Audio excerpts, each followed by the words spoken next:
It's like a black cloak. If you feel like your brain is crushed, all you want is to be on your own, isolated. Like a wheelchair in your head, Stephen. Only someone who has had it knows how paralysing depression can be. You don't even want to go to the toilet. You don't want to make yourself food. Never mind looking in the mirror to see what your appearance is like. No one is immune. You just get to a point where you just think, you know what, I'm too much of a burden. It's so terrifying, and you are in an absolute inner turmoil of despair.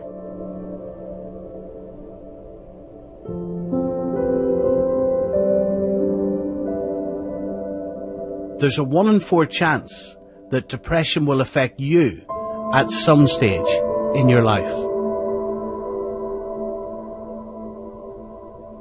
Don't tell me to put myself together against myself all. Don't hurt me because I've got an illness called depression.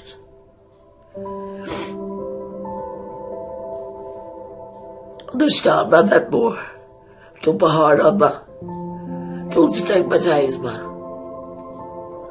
It's bad enough to get it, but the stigma can make you feel much worse. This is the truth about depression.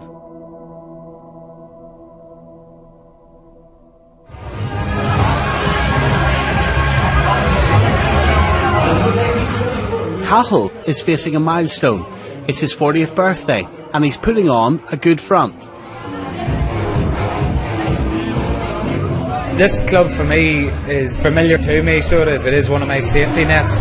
So I'm comfortable with this actual arena here that we're in tonight. But it's at its limits. The sooner I get home and out of these silly clothes, like the better. I get a cup of tea in front of me, and it'll probably take me a long time to wind down the night. I don't know if I'll get to sleep because I'm on a high now, but I don't know, maybe the low will come shortly after it, I don't know.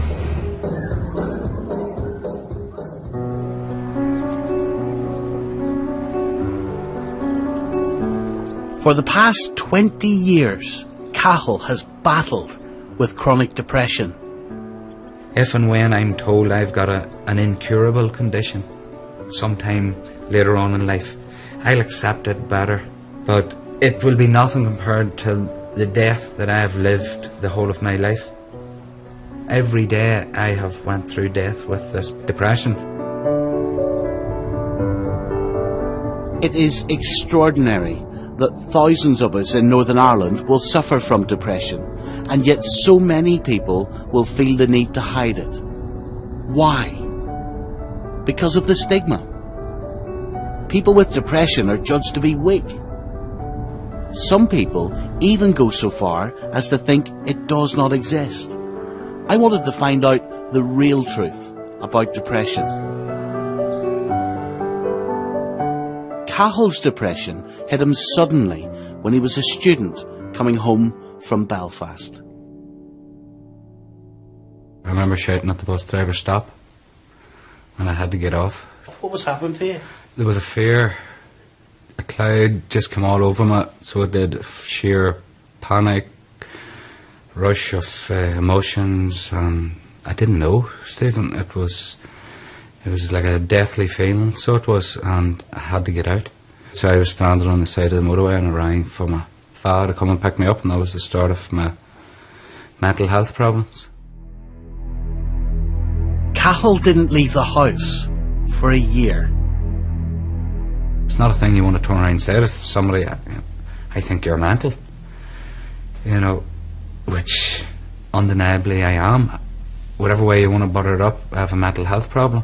Are you frightened of saying that out loud? No, I'm not afraid to say it now, you know. I've absolutely no fear of that stigma that's attached to it, like, you know, accepting the fact that I have a severe mental illness was the first thing in curing myself. But for those not able to see their depression as an illness, it is really important to show what is actually happening inside the head. Examining the brain through imaging is a relatively new area of science, It's only been studied over the past 15 years or so. I've come to the University of Manchester, one of the main centres in the UK for brain imaging. The part of the brain responsible for memory and emotion is the hippocampus. It is here that depression shows up. What's fascinating is that the hippocampus in depressed people behaves differently than the hippocampus in those without the illness. And so this is a cut through the brain, and I've just outlined in black the areas which were... Professor Ian Anderson is leading the research. There's been quite a number of studies which have suggested that people who are depressed don't just have an alteration in how the brain's working, but also actually in the structure of the brain. And the hippocampus has been one of the areas that's been most found to be smaller in people with depression. Smaller? Smaller. So you've got the hippocampus, which is this part of the brain which deals with emotion. Yes, and memory, yes. And if someone develops depression, are you telling me part of the hippocampus, the grey matter, shrinks? Well, that's what we've found. So a bit like if you don't exercise, your muscles shrink. Maybe the same happens with the brain. If a bit of the brain that's important isn't functioning so well, that area becomes essentially smaller. Professor Anderson explained to me how his studies show this change in the brain and how treatment affects it. Our group of patients were people who had been depressed on average about 5 months, and the sort of people who'd be getting treatment from their general practitioner.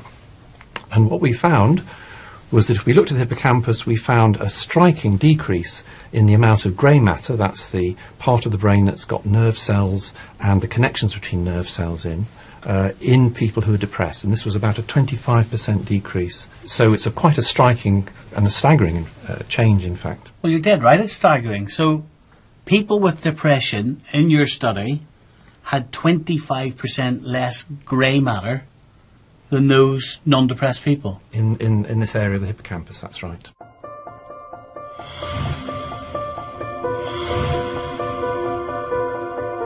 I find it amazing that the brain shrinks when you're depressed, and that it is actually possible to see those changes for yourself. What we found after 8 weeks treatment is that we had a significant increase in the amount of grey matter in these areas. That's what the yellow dots are so showing. These there. yellow dots are the increase, but it was nowhere near back to normal. This increase is only the order of a few percent. So you're still way down compared to how you would be normal. But if we then look at a group of people who've been well for years, we find that it goes completely back to normal. So somewhere between 8 weeks and a few years, the brain seems to recover fully in people who recover and stay well. So, I'm sorry to make this so simplistic, but the better chance you give yourself at recovery, in other words, treatment, getting the right advice, whether it is talking therapies, whether it's antidepressants, over a longer period of time, the better chance you have of growing all of that grey matter back. That's what we'd think.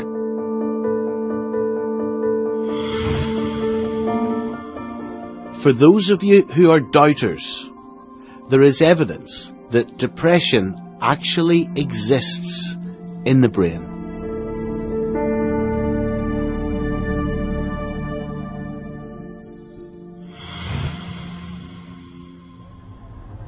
It wasn't always the case.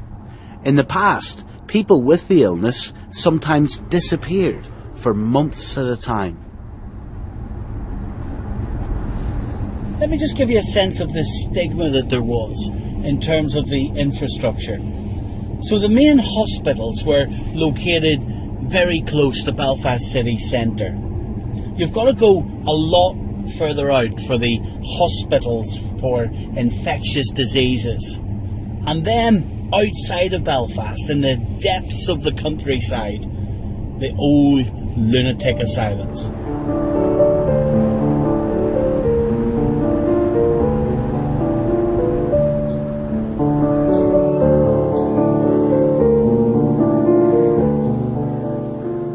This is Holywell Hospital. It was actually built about 120 years ago for patients who were mentally ill to find sanctuary.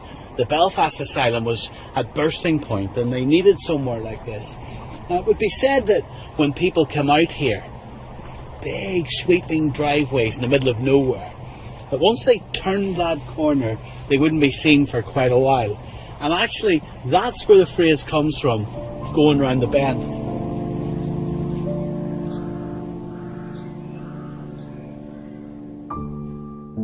In the past, people with depression were called lunatics. I've been looking through the records of the old Belfast mental hospital that used to be here in Knockbracken.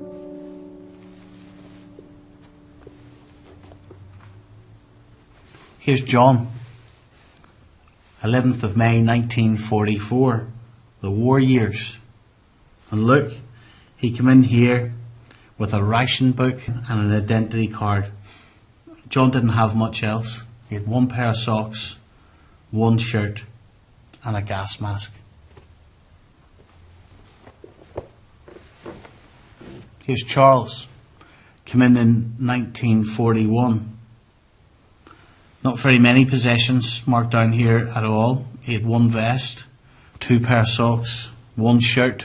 Look what it says up the side. Deceased, no friends. All property to be destroyed.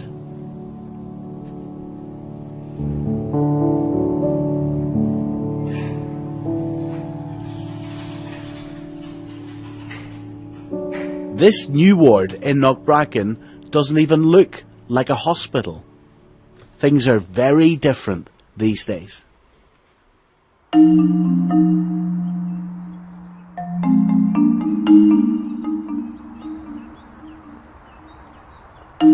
Heather had no history of depression. Everything was great.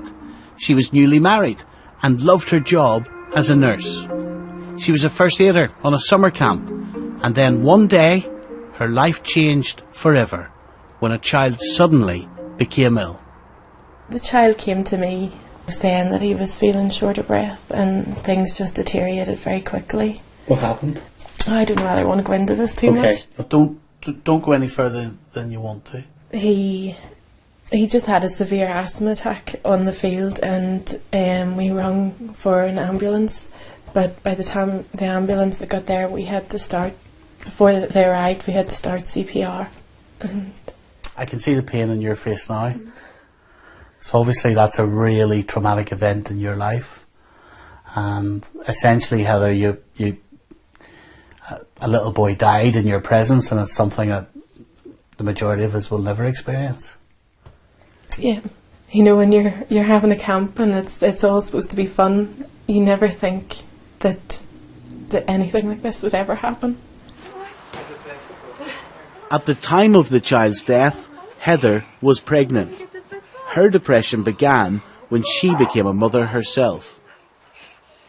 I was starting to panic over things. I'd never panicked before, and I couldn't catch a breath. My heart was racing in my chest. I was having chest pain and just couldn't breathe. Were you sleeping much? No, I couldn't sleep. My head was filled with thoughts of just, thoughts of what happened, thoughts of things that could happen. Was something going to happen to my child? And I would sit and watch her at night. Heather felt she had to cover up her illness.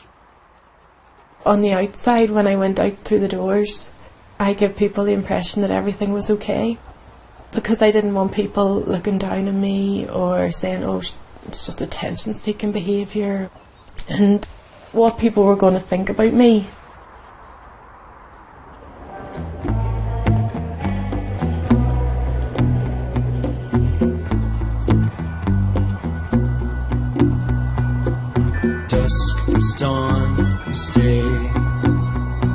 America always seems to be a few steps ahead of us in medical matters, and I wanted to find out what they were doing. So I headed off to Missouri. Fast and slow,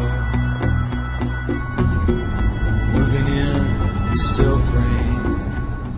ECT or electroconvulsive therapy, has got a bad reputation, thanks in part to films like One Flew Over the Cuckoo's Nest in the 1970s.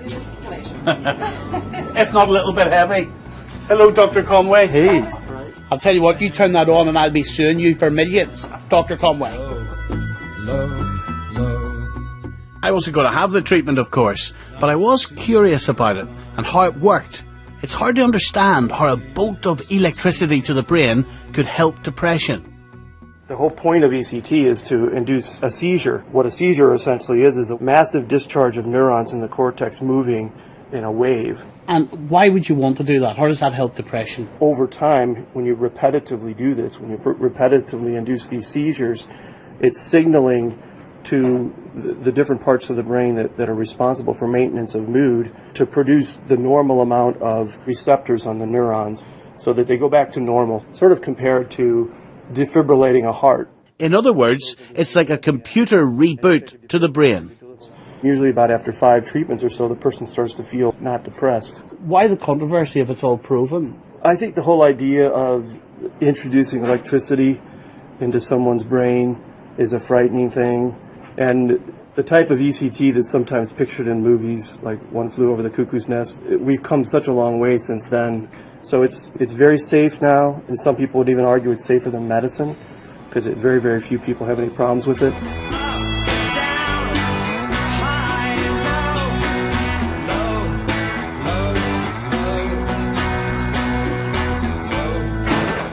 Dr. Chris Kelly is one of Northern Ireland's leading experts in depression. He's been working as a psychiatrist for 30 years. ECT doesn't seem to have the same scary reputation nowadays. In the City Hospital in Belfast, Chris carries it out on around 5 patients a week.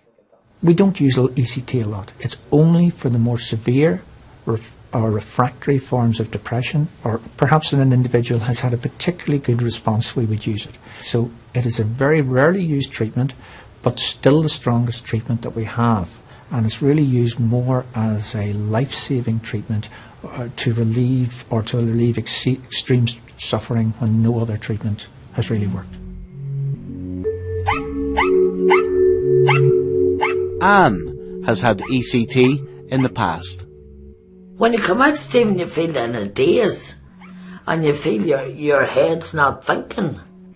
And then through time you feel that this depression's lifting and you feel elated. You feel, God, I'm not in this black hole. I feel like I'm alive again. But it only lasts for a certain time, Stephen, because depression is so severe an illness. It doesn't cure it.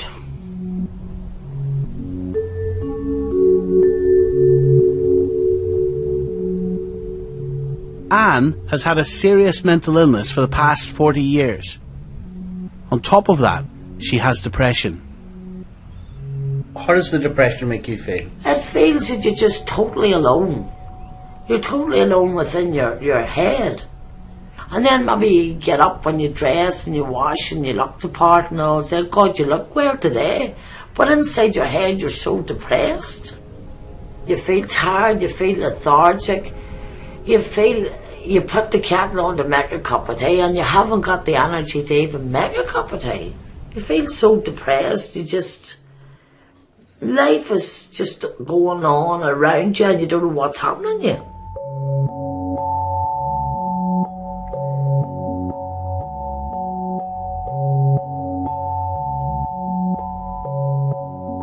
My sister suffers from MS and I'll say, but her head's alright.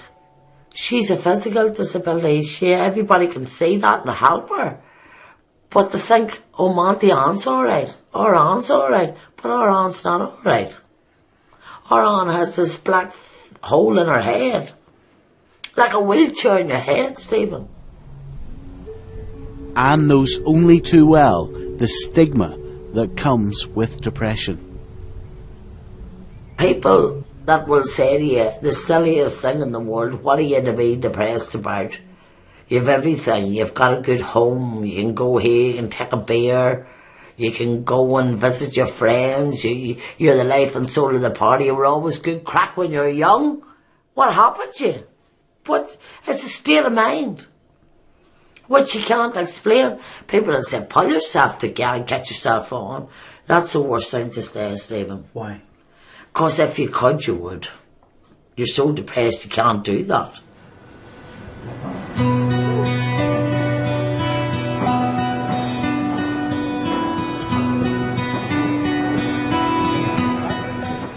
You have already seen how Cathal struggles with depression. What you don't know is that he is a wealthy businessman running this engineering plant outside Coal Island. You're financially secure. I'm financially secure at the minute, yeah. And could probably take retirement. He's so successful, he's been shortlisted at the Mid-Ulster Business Awards, but his struggle against his illness is a lifelong battle. Cathal thought he had his depression under control, but then, a few years ago, he had another breakdown, just as he was trying to expand his business. Resources were all looked at carefully, and location and market, and the only thing that wasn't factored in was my mental health resource. That stress was making his depression worse. He went from never touching alcohol to drinking heavily. A culmination of going on and off medication, stronger, less, sleeping tablets, uppers, downers, alcohol, coming in the evenings, more alcohol, to get to sleep, more alcohol, and then it got to the stage getting up, more alcohol. Again, it's hard for me to imagine because I see you as this healthy, robust, strong businessman. We're in a two-storied house, Stephen, as you know, and I jumped out of the top story window. So how does depression get you to jump out a window? The thoughts in your head are that nonsensical, that I don't even know what I was trying to get away from something. I don't know, I was trying to get away from Cathal. So it was.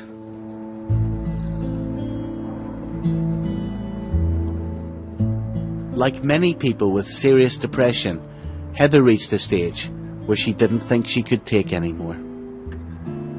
It was her thoughts of her family that kept her going. You just get to a point where you just think, you know what, I'm too much of a burden. And I think you get to the point where you nearly do think that it'd be easier for them. And, you know, looking back now, I know that it definitely would not have been easier. And it was definitely the wrong thing for me to think.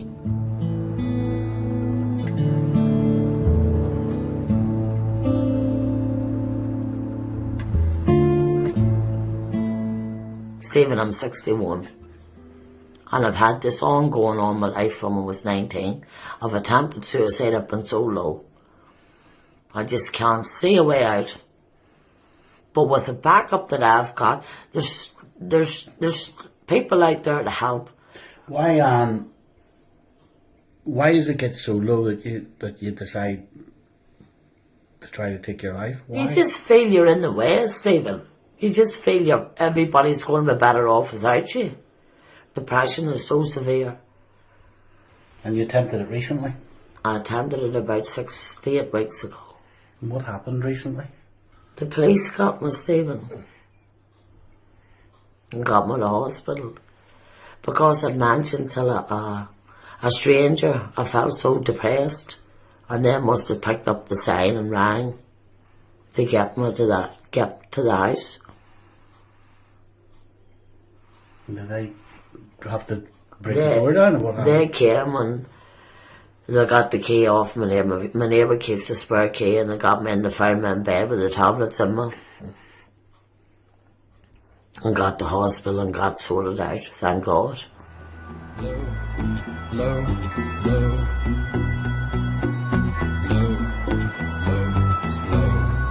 In the United States, it's estimated that 10% of people with treatment-resistant depression take their own lives. Vagus nerve stimulation therapy, VNS therapy, has a unique mechanism of action. But now there's an experimental treatment available even for the very severe cases. The vagal nerve stimulator is like a pacemaker planted under the skin that sends a signal to the brain. Susan is a teacher who decided to get one fitted after suffering severe depression for most of her life. The pulse comes from the battery pack. It travels along the wiring to the vagus nerve, and that impulse travels into the brain. It's no big deal. I can show you the scar. So that's literally where the little battery pack is. That's right. It's right in there. Okay, and then they had to make an incision in your neck, did they? Mm-hmm. Yeah, it was. I looked like the Bride of Frankenstein for a few days. They typically make the incision in the neck in the fold in a natural crease so that as it heals, it's less noticeable. Yeah, I don't know that you can even notice it now. I can't notice it actually. Yeah. No. Raise people's awareness. My psychiatrist told me about this experimental study down at St. Louis University, and I'm so grateful. It has helped me enormously. I'm still on a lot of medications, but this has kind of put a floor under me, below which I can't go. And if it weren't for VNS and modern psychopharmaceuticals, I would just be curled up in a corner somewhere. You know, I would just be unable to function. So it's going to run through and it's going to send a signal to test that the communication within that whole system is operating correctly. Oops, it's working. Sometimes what happens... What do you feel, Susan? Just feels like a pain in the neck. It's a stimulation. You sometimes get an area where it makes you cough or... Right. Am I right? Yeah. Okay. Can you tell me what you feel, Susan? Yeah, it's just a sharp pain, but it's very brief. And when that happens, I know that it's working. So I don't mind. That's for really severe cases. Most people will never be that bad. I wanted to find out about other treatments available. The starting point for most doctors are those modern psychopharmaceuticals Susan talked about. The main ones? Antidepressants, which balance the chemicals in the brain. They're of moderate effectiveness. I would say that if you treat somebody with a good course, you'll probably get 6 to 7 people out of 10 better with an antidepressant trial, in the first trial. Antidepressants are now one of the most prescribed drugs in the world. And we take a lot here in Northern Ireland. In 2011, over 2 million prescriptions were written here. Do you never think depression for you will go away? Never. I know for a fact that the tablets that my doctor has prescribed, I have to take them equally as much as a person with asthma has to take an inhaler. I have to take my tablets for the rest of my life, because if I didn't, well then my life would be shortened.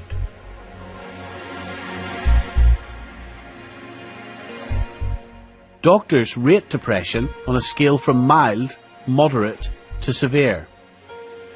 When you're on medication, they want you to stick to it. It is important to adjust your lifestyle, adjust your view to cope with that depression. Now, what do I mean by that? What I basically mean is if you were diabetic, you would be careful about what you eat, you would be careful that you took your medication and your insulin, and you would moderate your lifestyle. For severe forms of depression, I do think there's an importance about compliance with the treatment, whatever that treatment is, that keeps you well, and an awareness that that may need to go on for a longer period of time than perhaps other illnesses, other treatments.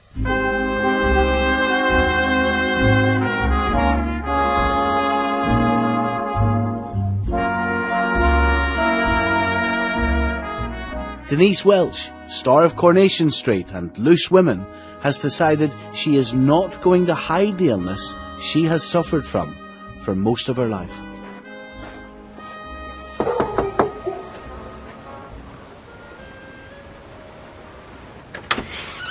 Hello, Denise. Where are you? Hope you like Good to see you. I'm terrified of it. She's as soft as anything. Hiya, All Stephen. right. Come on in. Thank you very much. Come on, I'll get the kettle on. Thank you very much. Can you describe what depression does to you? Or what words would you put to it? It's so terribly frightening.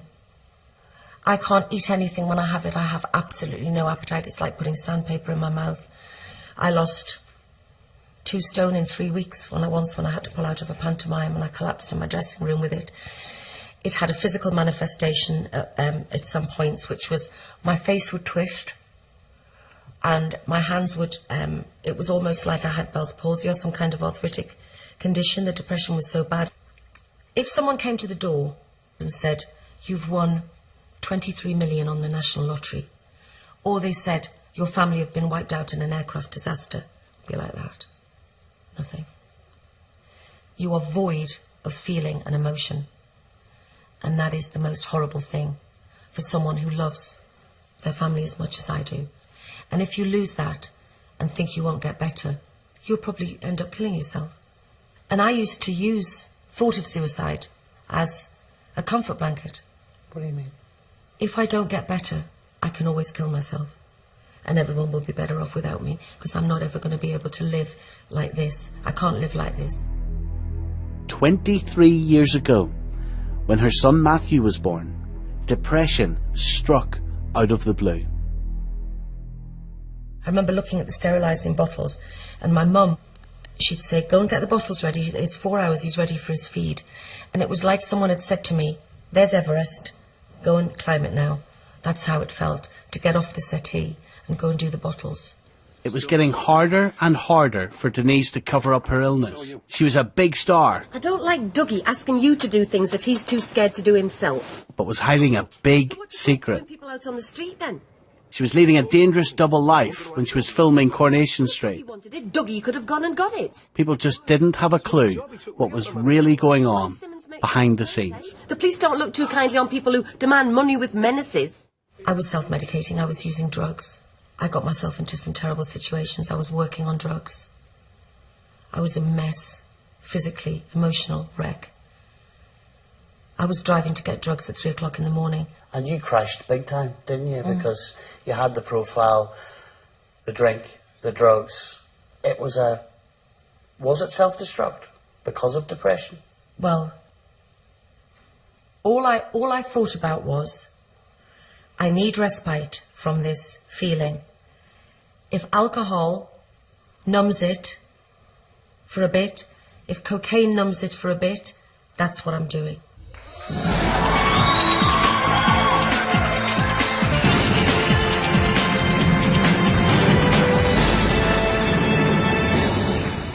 So, which mystery star will be the first to stare into fame's unforgiving abyss? Denise was just about holding it together, but the depression was taking over. I remember when I was doing Celebrity Stars in Their Eyes, and there was a wardrobe in my dressing room at Granada Television, and I was in the wardrobe with the door closed, thinking that they might think that I'd gone away or left. I was lucid, and I can remember doing it, but I was so terrified of how I felt. Denise Welch is Petula Clark! You know, metaphorically, there's so much in that, because you're going to walk out a few minutes later being Petula Clark. But what you're hiding is what you're really like. You're cowering in a wardrobe. And of course it's because hard. of an illness. Yeah. When you're alone and life is making you lonely, you can always go. Denise talks openly because she's sick and tired of those people who say depression isn't a serious illness. I went to see a GP in London, and I'd never seen this GP before. So I'm so depressed. My mum takes me down there to get some help, and she said to me, oh, well, you see, dear, I had 5 children. Now I just didn't have time to get depressed. That's what she said to me. That's a common reaction to depression. Some commentators have described it as a designer illness. How does it make you feel when you hear them say that? It makes me feel very angry. They've never had it. I'm all right, Jack. But oh, pull your socks up and get on with it. Because those are the 2 standard phrases. I'll snap out of it, pull yourself together.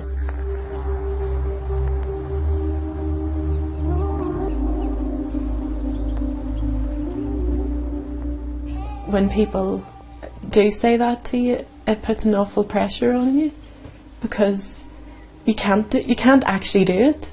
And when you can't, it's like a failure as well.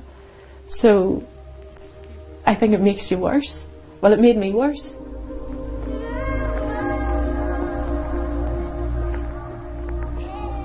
For Anne, coping with that stigma is one of the worst aspects of her mental illness. So how do you feel when someone says to you, pull yourself together? You feel like saying, oh, you take my head and you be depressed. Because people are totally ignorant, Stephen. Ignorant in both senses of the word. They're ignorant of ill manners and they're ignorant of the knowledge of depression. Nobody wants to feel depressed. Do you think I want to feel if I could pull myself together? Of course I would. But it's so deep in your head, Stephen, you can't. And I can't pull myself together like a pair of curtains. Depression is that severe. Don't shout at me, don't tell me to pull myself together and catch myself on. Don't hurt me anymore. Don't hurt me because I've got an illness called depression.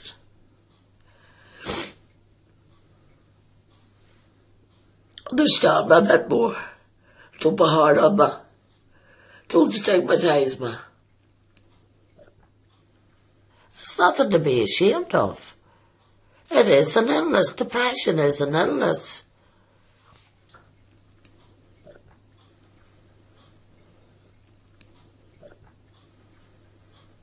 Those tears aren't running down your cheek because of your depression. No. They're running down your cheek because you feel that people don't understand. Yeah. Exactly, Stephen. They're judging you. They're judging me. They're putting a label on me, Stephen. That is an attitude that psychiatrists are all too familiar with. I've worked as a psychiatrist for 30 years and I've sadly have looked after people where depression has been the fundamental cause of them taking their own life. I've also seen people who have come into hospital severely malnourished, who have been lying in their bed neglecting themselves. It exists. I've seen it for 30 years. Trust me, it exists. It's severe, it's life-threatening.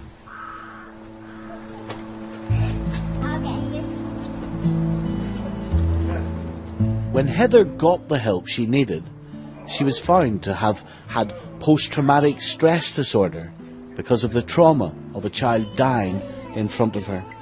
She had to wait for sessions of cognitive behavioural therapy, so-called talking therapy.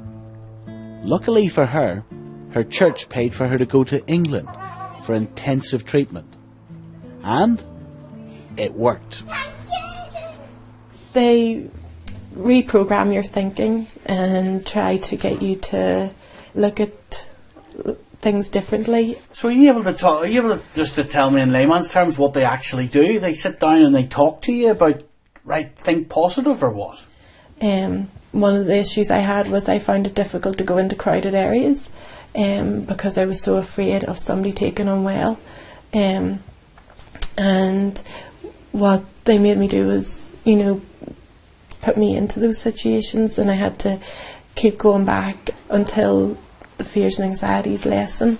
And some of them were just very simple things, like I had to go for a walk, I had to sit down, and I had to do stuff that I enjoyed. To, as he said, it's like resetting the balance in your brain. It's about a person being challenged by the therapist with regard to the negative views, their negativity, their assumptions in this, and doing homework on the basis of that as well to try and restructure their view about things and look at a different way of perceiving themselves and perceiving what's happening outside.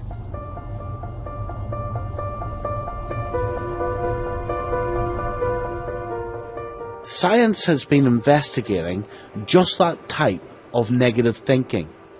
I went to the Oxford Centre for Brain Research, where they have been examining activity in the brains of depressed people. Their work centres on the amygdala, a tiny area that's like the computer hub of the brain. Just like we saw with the hippocampus, the amygdala behaves differently in depressed people. This area here is the amygdala that we're interested in looking at. The Just right in the response. centre there. Research scientist Catherine Harmer took a sample of depressed people and showed them negative images as she was scanning their brain.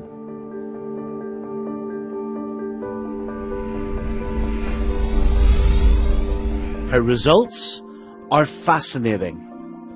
They show that depressed people's brains exaggerate negative images. So these are all slices in the brain taken at different angles, showing the response or the difference in response in the amygdala in people who are depressed and people who aren't depressed. And so what the activity level that you can see in red here is the difference between those two groups, the statistical difference. Yeah.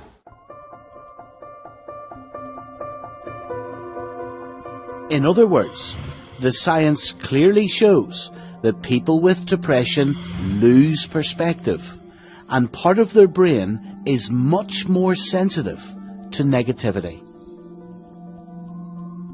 So in someone who has never suffered from depression, we wouldn't see that orange blob at all. That's right. So when people are depressed, they showed an exaggerated, a much bigger response of the amygdala to these kinds of negative cues from these facial expressions. So what an amygdala with someone who's depressed does is it makes a mountain out of a molehill. It looks at a sad face or a sad incident and it exaggerates it. That's right, it's more tuned in to picking up even mildly negative or ambiguous cues and reacting as if it was a much more negative, a much more important stimulus.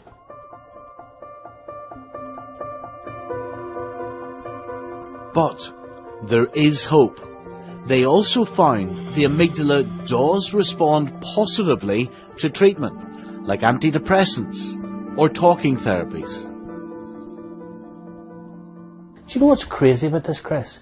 Here we are, you and other experts, clearly showing me how science can actually detect literal changes in the brain. And yet we still have very educated people questioning whether depression actually exists. Yeah. And if you actually do a CT or computerized tomographic image of the size of people's adrenal glands, this is not in the brain now, this is in the body, the stress hormone, they are significantly larger in people with depression. So you have a toxic environment in severe depression of people pumping out stress chemicals that are much higher. Those chemicals are also in the brain as well.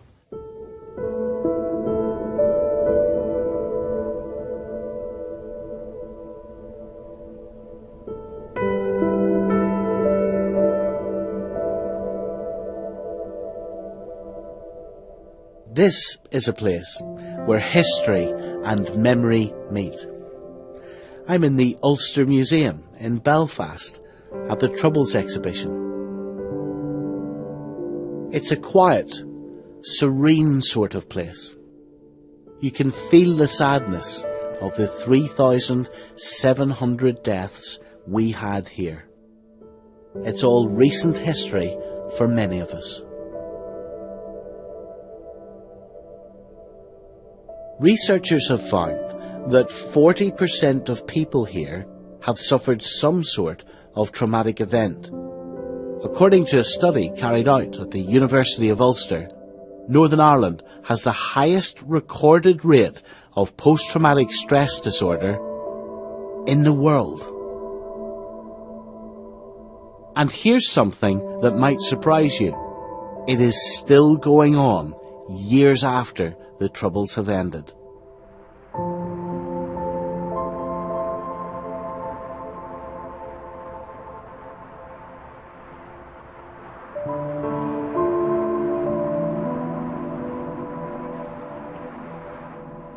Here at the Everton Centre in North Belfast, they know all about it. This unique centre is on the interface between Protestant and Catholic areas. What we find is that when you're traumatised, you live in the past. You live with the past events. It's nearly like you're stuck in the past. You live in terror of the future because you're always waiting for the next bad thing to happen to you, and you miss the present. And what we hope to offer here is an opportunity to give people a chance to live back in the present in their daily lives. This is the only place of its type for people with troubles-related depression, and provides a safe place for them to tell their story and get help. We would have many of our clients with past addiction issues, for example, alcohol and trauma, drugs and trauma. Any kind of addiction and trauma is very related, because how else do you cope? You know, how else do you get by? How else do you survive?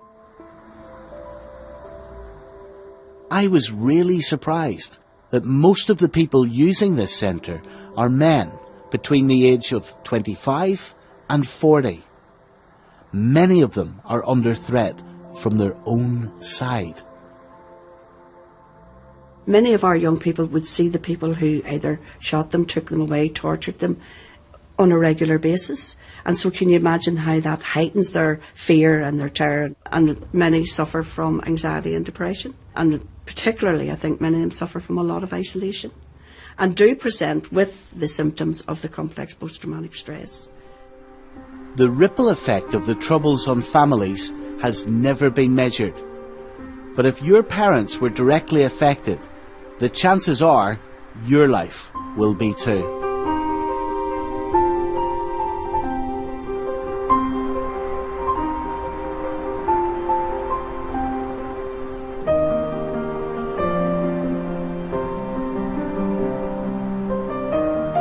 Back in North Belfast, I'm in St Patrick's College, a stone's throw from the Everton Centre.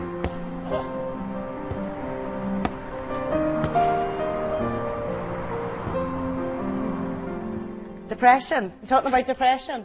The charity Aware Defeat Depression is trying to teach young people what to look out for in this talk for 12 and 13-year-olds. I'm going to give you situations in a day. And if I put you in better form, say higher. If I put you in worse form, say lower.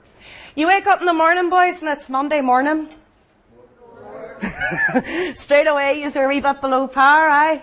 You get to school, you've spent all weekend doing a bit of homework, and you forgot it.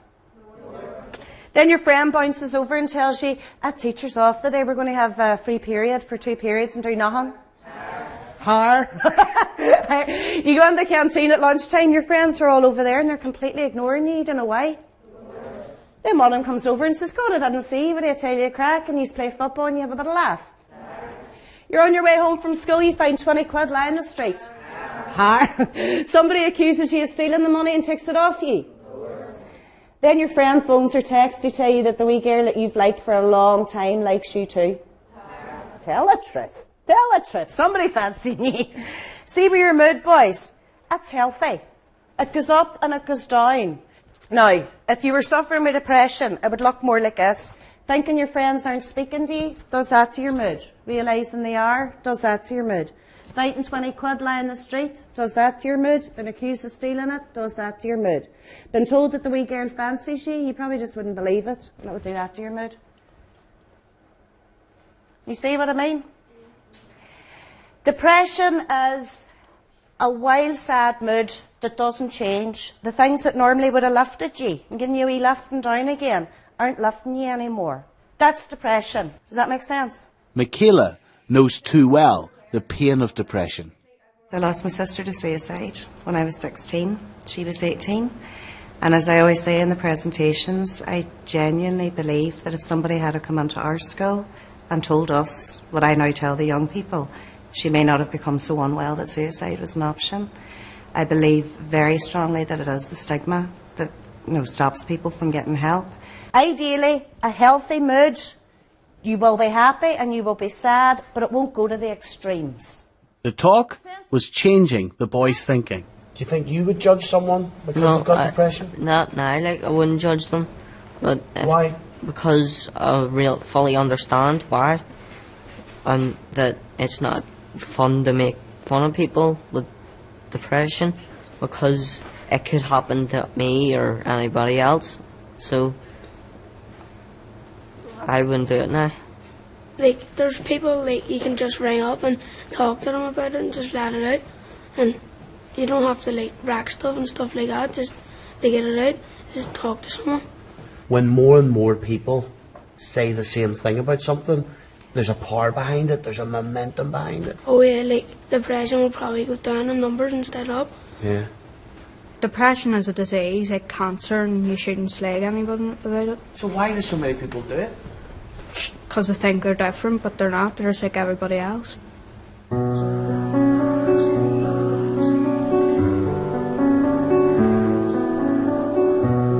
You would think we, here in Northern Ireland, would be a special case when you hear about the ripple effect of the Troubles. But it doesn't sound like it. In 2011, Professor John Appleby, a top economist, reported that Stormont spends up to 30% less on mental health than England, despite having over 30% more cases.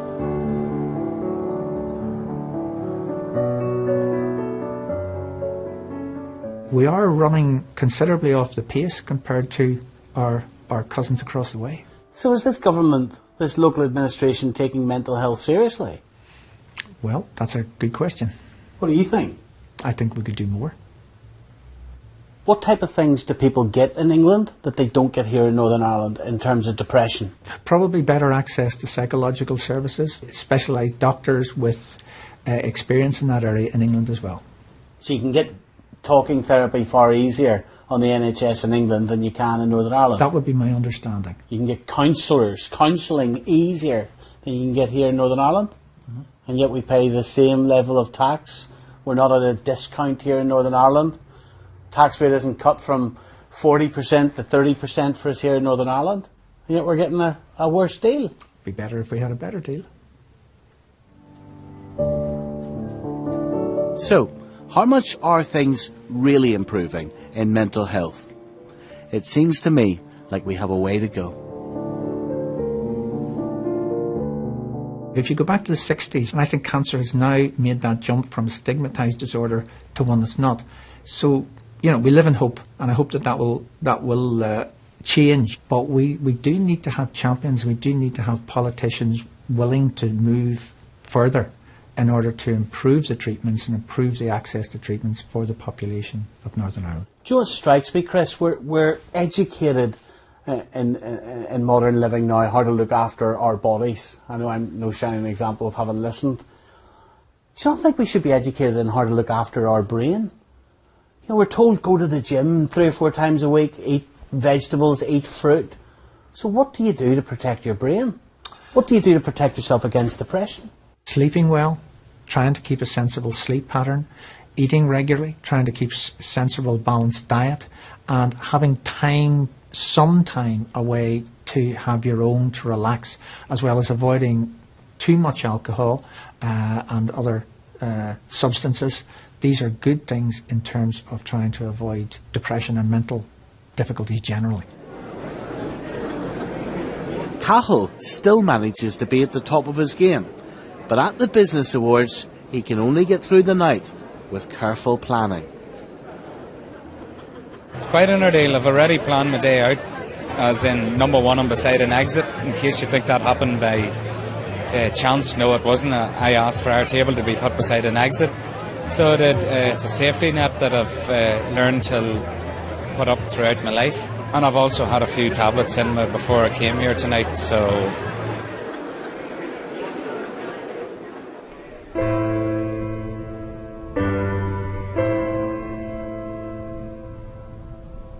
Sport is a big part of Cahill's life. He's decided to take things into his own hands. Here at Derrytress GAA ground on the shores of Lough Neagh, he's using his business skills to plan a £1.5 million centre to ensure faster treatment for depressed people in his area. What's your dream here? On this car park here that we're standing on, hopefully within a year will be the start of the first ever Centre of Excellence for Emotional Health and Wellbeing in Northern Ireland. And so because you've suffered from it, you've realised there's not enough help, so you're going to build a whole facility, or at least make it happen. Yeah. If they build it, they will come, Stephen. The need for it is it's overwhelming. If you're coming here straight away, you're getting immediate expert help. Cahill has successfully negotiated a grant of £860,000 to make that dream a reality.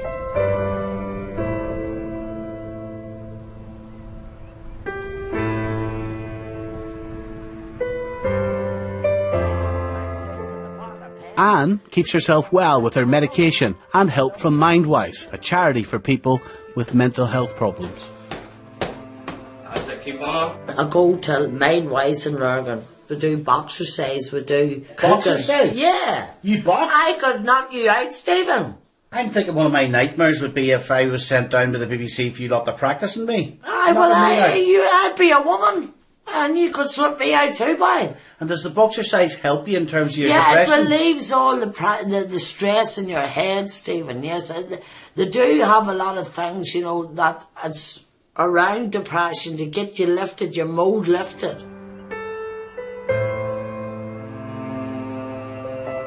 Psychiatrists say that most depression can be cured within 3 to 6 months. Heather is proof that depression doesn't have to be a life sentence, and it's possible to be cured. She's made great strides in her recovery. I feel that I'm getting my life back more than I have ever felt, you know, and every day I still have to make an effort. I still have to say, right, this depression could be here, but I just have to stop it. You know, I have to push it away. Are you back to having a life again? I am back to having a life. My husband's getting his dinner cooked for me again. You should be proud of yourself. Oh, I am proud of myself, and I think one of the important things, and one of the things that the doctor over in England, the specialist, he said to me, one day you can use your experience to help somebody else. And he says you can't just put it in a box and put it away and forget that difficult period in your life. You have to one day use that experience and help somebody else.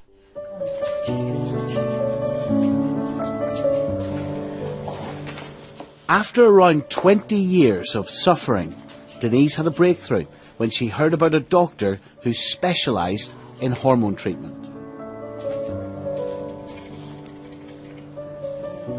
It was a gel treatment, and I started to get better.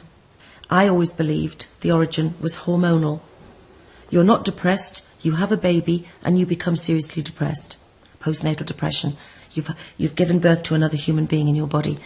Chemical chaos is so great, and greater in some people, it doesn't balance itself out. Denise knows how tough depression is, but she also knows you don't have to let it beat you. There's a philosophy that some people have that it's a form of weakness. You're weak if you get it. If you get through it, you're fucking strong, let me tell you. You are strong to get through it.